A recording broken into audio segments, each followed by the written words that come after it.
जय माता दी। आज आप सुनेंगे नवरात्रि के चौथे दिन की माता माँ कुष्मांडा की व्रत कथा। नवरात्रि के 9 दिनों में माता के अलग अलग रूपों की पूजा होती है। चौथे दिन माँ कुष्मांडा की पूजा होती है। इसका व्रत करने से स्वास्थ्य से जुड़ी समस्याएं कम होती है। इस व्रत में कुष्मांडा की कथा को भी अवश्य पढ़ना और सुनना चाहिए। नवरात्रि के चौथे दिन माँ कुष्मांडा की पूजा होती है। शास्त्रों में उन्हें अष्टभुजा देवी भी कहते हैं। ऐसा इसलिए क्योंकि इनके 8 भुजा होती है।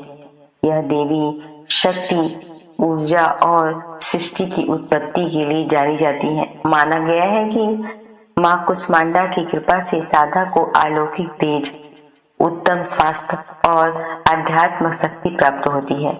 माँ के 8 भुजाओं में कमंडल, धनुष, बाण, कमल, पुष्प, अमृत कलश, चक्र और गदा सुशोभित रहते हैं। इनके हाथों में जपमाला और वर मुद्रा भी होती है। सिंह इनका वाहन है। माँ के मुख में सृष्टि की ऊर्जा का संचार होता है, इसीलिए इन्हें सृष्टि की आदि स्वरूपा भी कहा जाता है।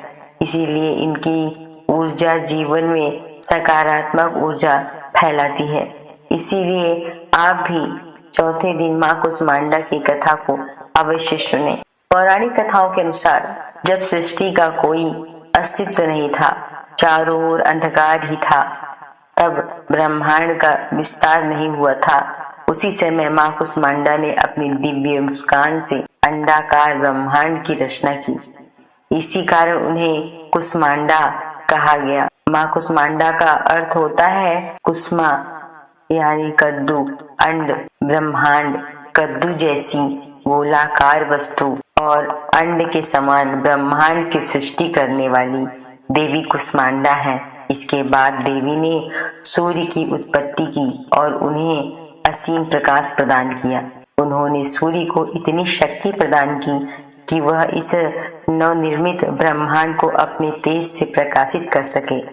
देवी कुष्मांडा ही एकमात्र ऐसी शक्ति है जिसमें सूर्य मंडल के भीतर निवास करने की क्षमता है।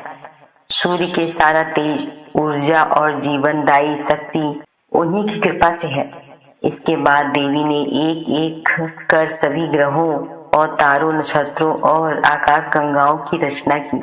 उन्होंने पृथ्वी, जल, अग्नि, वायु और आकाश जैसे पंच तत्वों का निर्माण किया और इनमें जीवन का संचार किया। उन्होंने विभिन्न प्रकार के जीव, जंतु और पेड़ पौधे को बनाया जिससे सृष्टि में संतुलन स्थापित हो सके। इसी कारण उन्हें सृष्टि का आदि कारण भी कहा जाता है। इस व्रत कथा का वर्णन करने से भक्तों को सभी प्रकार के रोगों से मुक्ति मिलती है। उनकी आराधना से शरीर स्वस्थ और निरोग रहता है। उनके जीवन से अंधकार दूर होता है और वे हर कार्य में सफलता प्राप्त करते हैं। देवी की कृपा से व्यक्ति में ज्ञान, बुद्धि और विवेक का विकास होता है।